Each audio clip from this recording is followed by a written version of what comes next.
Friends, this video contains multiple choice question of learning and teaching from Unit 4. Unit 1, 2 and 3 तीनों videos के link आपको description में मिल जाएंगे। उम्मीद है कि पहले की तरह ये वीडियो भी आपको अच्छी लगेगी और आपकी रिवीजन के लिए बहुत ही हेल्पफुल रहेगी। अगर आप चैनल पे नए हैं तो सब्सक्राइब करना ना भूलें। तो देखते हैं हमारा पहला question. First question is, evaluation is a option A is non-systematic process, continuous process, option C is terminal process, option D is non-continuous process। तो जो evaluation है वो क्या है? continuous process है। तो इसका जो सही आंसर है वो है option B. evaluation is a continuous process। Next question देखते हैं। Question number 2, the concept of evaluation in education 1963 of NCERT consider evaluation as the process of determining, option A is the extent to which an objective being attained, यहाँ पे object नहीं होगा, objective होगा, the extent to which an objective being attained। ठीक है, ये तो typing mistake हो गई, यहाँ पे ऑब्जेक्ट नहीं ऑब्जेक्टिव है। Option B is the effectiveness of learning experience provided in the classroom. Option C is how well the objective of education have been accomplished. तो इसका आंसर है ऑल ऑफ अबव। ठीक है, ध्यान से देखिए इस क्वेश्चन को। फिर देखते हैं हमारा नेक्स्ट क्वेश्चन।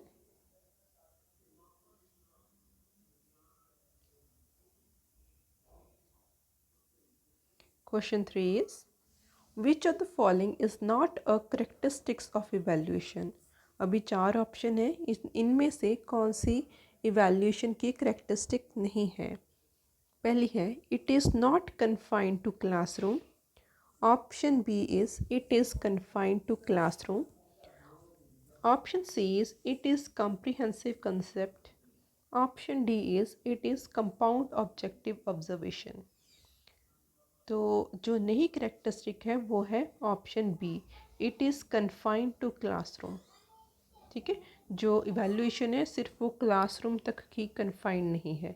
ठीक है, तो जो ऑप्शन बी है वो करेक्टरिस्टिक्स नहीं है इवैल्यूएशन की, it is confined to classroom. Option B is correct.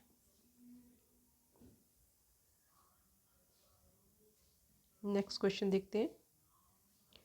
The two important elements of evaluation process are modification and appraisal, process of acquisition and retention, measurement and appraisal, none of above। तो जो दो important element हैं evaluation के वो है, एक तो measurement है, दूसरा अप्रेजल है। तो जो सही आंसर है वो है ऑप्शन सी। ठीक है, क्वेश्चन को देख लीजिए एक बार, फिर नेक्स्ट क्वेश्चन पे मूव करते हैं।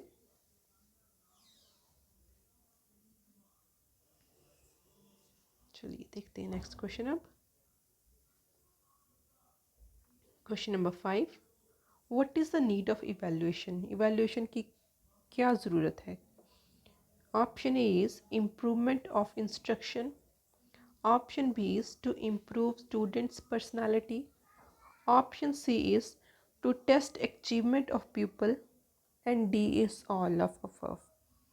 तो आंसर जो सही है वो है all of above, option D. Improvement of instruction के लिए भी इवैल्यूएशन ज़रूरी है। टू इम्प्रूव स्टूडेंट पर्सनालिटी, इसके लिए भी इवैल्यूएशन ज़रूरी है। और to test the achievement of people, इसके लिए भी इवैल्यूएशन की ज़रूरत है। तो आंसर है D, all of above. Next question देखते हैं। Question C, match the following है।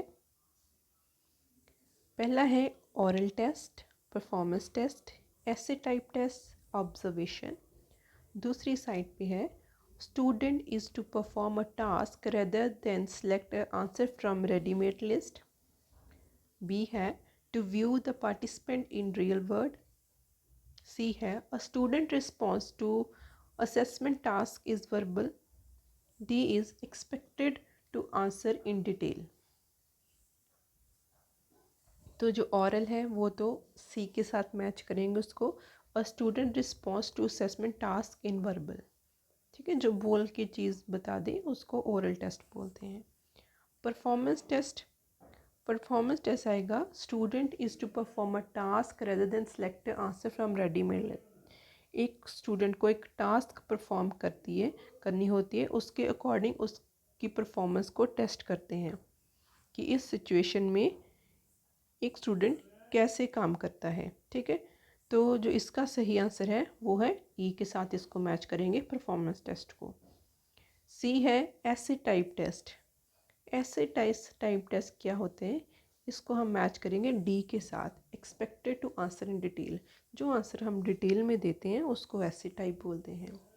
ऑब्जर्वेशन, ऑब्जर्वेशन को बी के साथ मैच करेंगे to view the participant in real world, ठीक है, किसी को कॉन्टीन्यूसली व्यू करना, ठीक है, ऑब्जर्व करना, उसको बोलते हैं ऑब्जर्वेशन।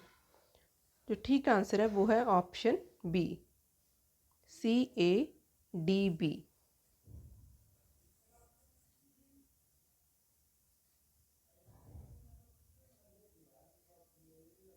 नेक्स्ट क्वेश्चन देखते हैं। It demonstrate the knowledge, presentation, speaking skills as well as the ability to communicate. तो इस चीज़ को हम क्या बोलेंगे, oral test, written test, observation या नन। तो क्या क्वेश्चन है, it demonstrate the knowledge, presentation, speaking. अगर यहाँ पे स्पीकिंग स्किल आ गई, ठीक है, तो यहाँ आ गया यह स्किल नेक्स्ट लिखा हुआ है as well as ability to communicate. तो इसमें रिटन तो कुछ नहीं है, ना ही कुछ ऑब्जर्व किया है, व्यू किया है, तो इसका जो आंसर है वो होगा oral test. Option A is correct.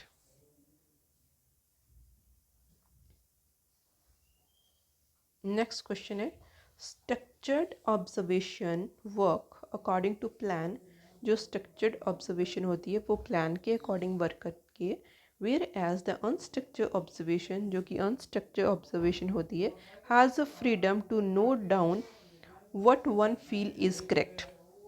तो ऑप्शन है agree, strongly agree, disagree, strongly disagree. तो इसका जो ठीक आंसर है वो है स्ट्रांगली एग्री, ठीक है। ये जो ऊपर स्टेटमेंट दी हुई है ये बिल्कुल ठीक है, ठीक है।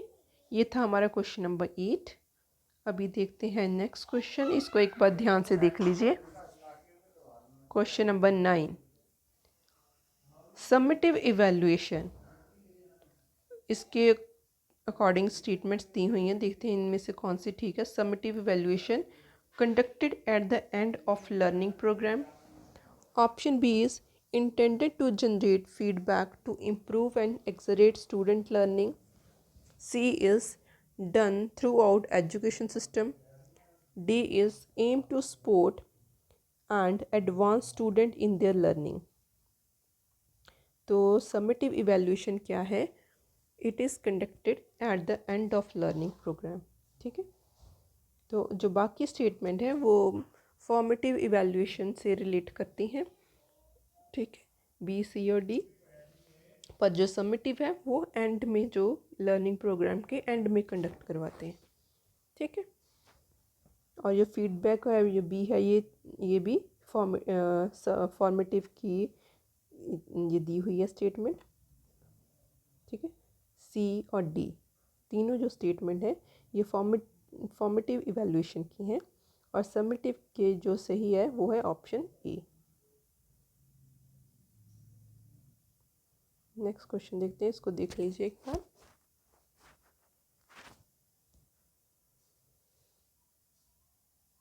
अब देखते हैं next question, question 10।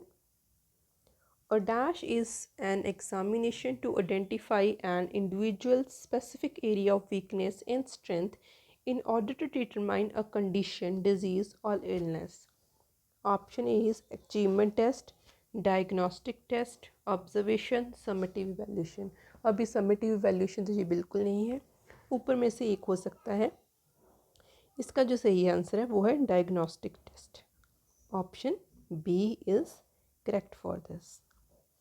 A diagnostic test is an examination to identify an individual's specific area of weakness and strength in order to determine a condition, disease or illness. ठीक है,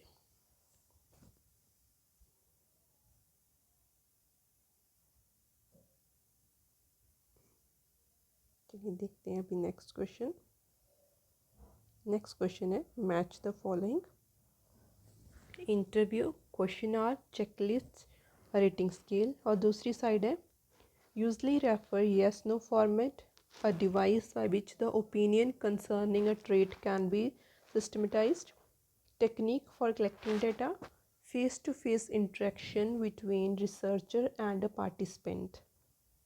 अभी जो इंटरव्यू है उसको हम डी के साथ मैच करेंगे, face to face interaction between researcher and a participant. ठीक है, नेक्स्ट है क्वेश्चन आर। क्वेश्चन आर में हम क्या करते हैं, it is a technique for collecting the data. ठीक है, तो इसको हम सी के साथ मैच करेंगे। नेक्स्ट है चेकलिस्ट, इसको हम मैच करेंगे ए के साथ। Usually offer yes no format, generally yes या नो पे टिक लगाना होता है। ठीक है, नेक्स्ट है रेटिंग स्केल। रेटिंग स्केल को हम बी के साथ मैच करेंगे। Device by which the opinion concerning a trait can be systematised. ठीक है, तो इसका जो सही आंसर है वो है ऑप्शन डी, सॉरी जो सही आंसर है वो है ऑप्शन सी है, जिसके लिए D C A B. Option C is correct.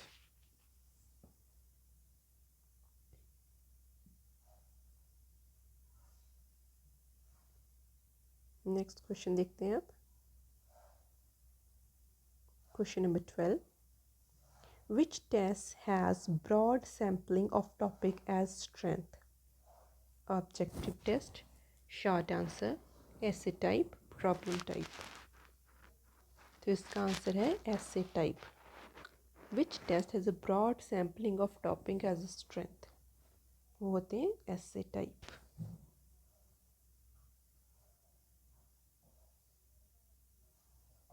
Next question देखते हैं आप। Question number 13, measurement refers to the process by which the attributes are determined. Option B is the process by which dimensions of some physical object are determined. Both A and B. D is making value judgment on student performance। तो इसका जो सही answer है वो है option C. जो statement A और B हैं वो मेजरमेंट के लिए बिल्कुल सही हैं। The process by which attributes are determined, it is a process by which dimension of some physical object are determined. ठीक है, एट्रीब्यूट्स भी डिटरमाइन कर सकते हैं और डायमेंशंस भी फाइंड आउट कर सकते हैं, डिटरमाइन कर सकते हैं। तो दोनों स्टेटमेंट्स ठीक हैं, ए and B.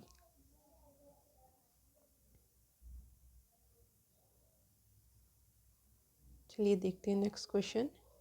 Evaluation include measurement, assessment, testing, all of above. Evaluation में सारा कुछ आ जाता है, मेजरमेंट भी आ जाती है, असेसमेंट भी आ जाती है और टेस्टिंग भी आ जाती है। इसीलिए इसका आंसर होगा all of above. Option D जो है वो बिल्कुल सही है। Evaluation include measurement, assessment and testing. चलो अभी देखते हैं नेक्स्ट क्वेश्चन हमारा। Question number 15, questionnaires can be classified as quantitative, qualitative, both A and B, none। तो जो क्वेश्चन आंसर हैं वो क्वालिटेटिव भी हो सकते हैं और क्वांटिटेटिव भी हो सकते हैं। तो इसके लिए इसका आंसर है both A and B. Option C is correct. देख लीजिए एक बार क्वेश्चन।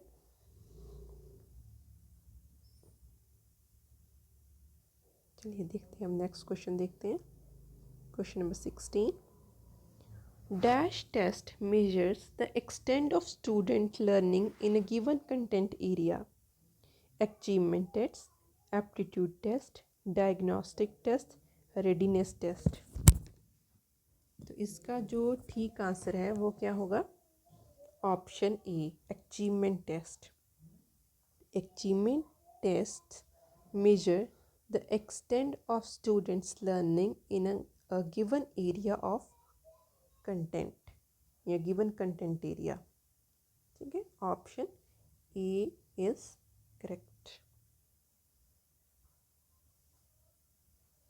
देख लीजिए एक बार। चलिए नेक्स्ट क्वेश्चन देखते हैं अब। Question number 17। ऐसे type test are not reliable because their answer are different, their result are different, their checking is affected by examiner's mood, their responding style are different। तो जो इनमें से बेस्ट आंसर है वो है सी, their checking is affected by examiner's mood।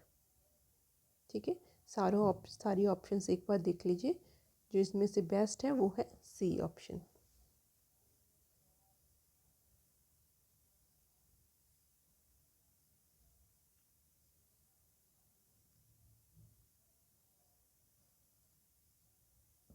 चलिए अब देखते हैं नेक्स्ट क्वेश्चन।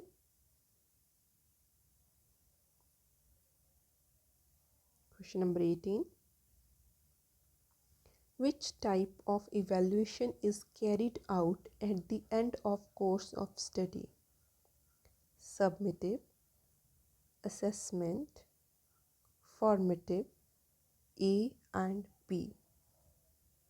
अभी देखिए इसका आंसर बी तो नहीं हो सकता, असेसमेंट तो नहीं हो सकता। ठीक है, और जो वो इवैल्यूएशन जो एंड में होती है वो फॉर्मेटिव भी नहीं होती, क्योंकि formative through out the year चलती है। ठीक है, तो अगर फॉर्मेटिव नहीं है तो ए एंड बी भी गलत हो गया है ना, क्योंकि असेसमेंट भी नहीं है, फॉर्मेटिव नहीं है, तो ऑप्शन डी भी नहीं होगा। तो बची ऑप्शन ए। तो हमारा आंसर है समेटिव। समेटिव जो इवैल्यूएशन है वो एंड पे होती है, कोई भी कोर्स के एंड में होती है, उसको समेटिव इवैल्यूएशन बोलते हैं। ठीक है, जो करेक्ट आंसर है वो है ऑप्शन ए। ठीक है, तो ये हमारा लास्ट क्वेश्चन था। आई होप कि आपको क्वेश्चंस अच्छे लगे होंगे और आपके लिए बहुत हेल्पफुल भी रहे होंगे। अगर अच्छी लगी वीडियो तो लाइक शेयर कर दें, और अगर आप चैनल पे नए हैं तो सब्सक्राइब करना ना भूलें। तो चलिए मिलते हैं नेक्स्ट वीडियो में। Till then stay connected, keep learning, bye.